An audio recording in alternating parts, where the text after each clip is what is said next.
Here we are out in the lobby at SC09, and I've run into co-writer Jeff Layton of Linux Magazine, and we've managed to find Jim Reinders of Intel, who's going to talk to us about software, some of the things that have been going on, announcements, and I'm going to turn it over to Jim. And one of the things we want to know about is what's up with CT and some of the RapidMind acquisition and some of the other cluster tools you've been doing. So take it away.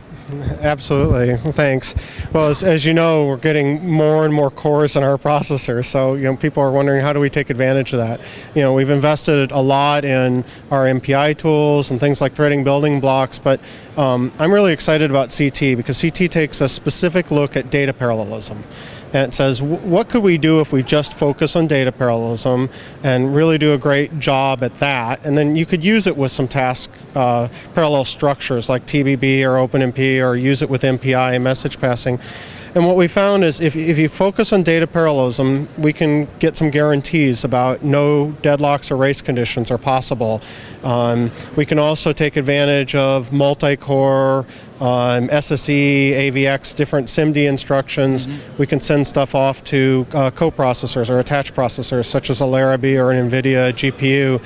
So those are all in our vision for CT. We're very close to our first beta. We're just a few weeks away, and people can still go to our website and sign up for the beta. And what they'll find is they'll find a pretty high-level abstraction for doing data parallelism. So you declare some vectors, and then you say things like A equals B times C. And each of them's an array. And by keeping the abstraction that high, then underneath we can dispatch that to the hardware that's available. In fact, we can make it so that you compile your program once, and if you happen to have a Larrabee card plugged in or an NVIDIA card, it'll take advantage of it. Or you happen to have be running on a processor with AVX, which is twice the width of SSE, it'll just take advantage of it automatically, but from a single binary. So that's our vision. We're seeing really great results. We had this as a research project at Intel for the last few years, and we decided to take it to product. And so our next step is getting it into beta.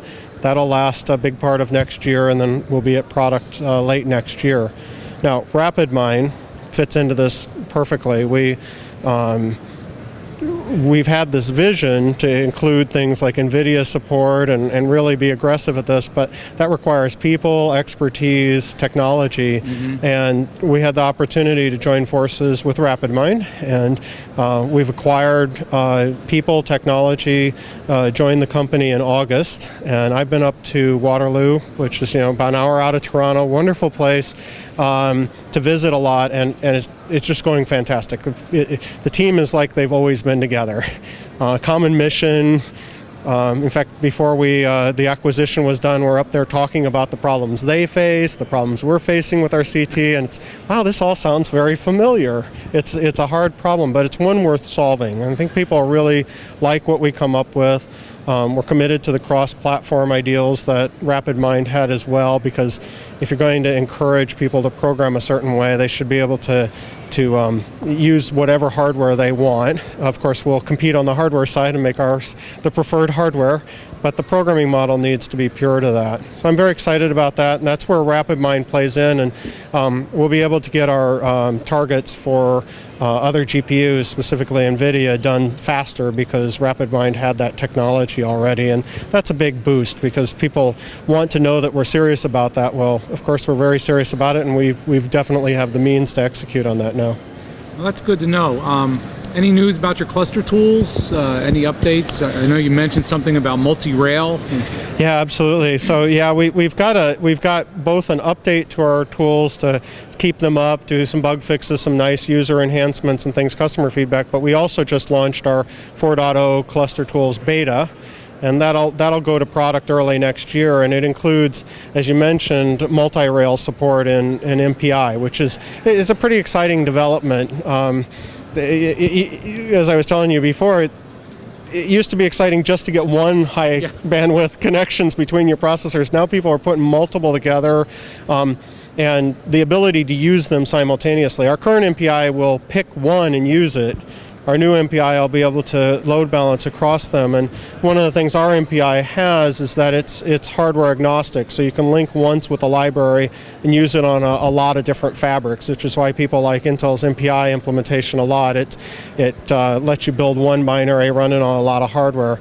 Having multi-rail support in that will be a pretty significant upgrade for some users who want to pump extra bandwidth, get more bandwidth between the nodes than is possible on a single link. So that's one of the exciting features, and people can learn more going to the website or looking for my blog where I have a little bit more information about what we're doing. But I think for a lot of users, the new version of MPI will be one of the highlights we have there. And of course, the support for that's built into the tools that help do performance analysis on MPI and so forth. Okay, it's great to hear. Jeff, you have any questions? What about the compilers? What's new with your compilers? Well, the compilers, we continue to update them for latest processors, of course, but with Fortran, we're closing in on having, is it Fortran 2003 complete? Yeah. I have to think, it sounds like so long ago, but that's gone very well for us, and we're taking a look now at the co-arrays, which we're going to implement, which is a new feature in the latest Fortran standard, I guess 2008, even though it's not completely done. I like the detachment of the years from the actual years the standards get done now, but yeah, co-array will be something that we're actively working on, and in fact here at the show talking to customers about what they're looking for performance-wise, feature-wise with that, what our priorities should be, but that's definitely in our future, and I think that's pretty exciting advancement for Fortran as well. Great. Being an old Fortran guy, I got to say I love it. Oh, absolutely. There's a lot of us old Fortran guys around here. If you ask how many people have programmed in Fortran, there's no better place than here to get a bunch of hands raised, and mine will go up right away. So yeah. Well, I like to say I'm a chronologically enabled old Fortran guy, not old guy. So chronologically gifted. There you go. So well, we're not old. We're just gifted. Fortran's out there strong and going and using MPI and using math libraries with it that, we've got highly tuned, and it really makes a big difference. And then today, Justin Ratner, our CTO, gave a keynote this morning and was talking about his vision of how HPC can enter another era with 3D and so forth, and then showed off a Larrabee doing a teraflop of performance on stage.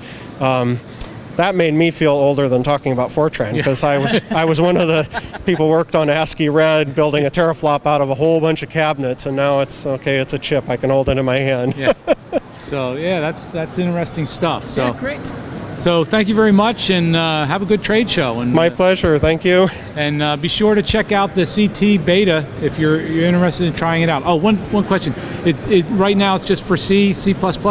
Yes, it's C and C++ focused right now. It uses templates, but our vision does extend to thinking about other languages and such. But we're gonna start with C and C++. We'll start with multi-core, and then in the upcoming months we'll add some additional things, targets like NVIDIA and Larrabee, and then hopefully we'll be talking next year about our vision for other programming languages as well. Fortran, right? Yeah, Fortran gives us run for the money with Fortran 90 in it already, and with OpenMP and things like that. But yeah, it may be in the future for Fortran as well. Love it. Okay, thank you very much, Jim. All right, my pleasure. Thanks.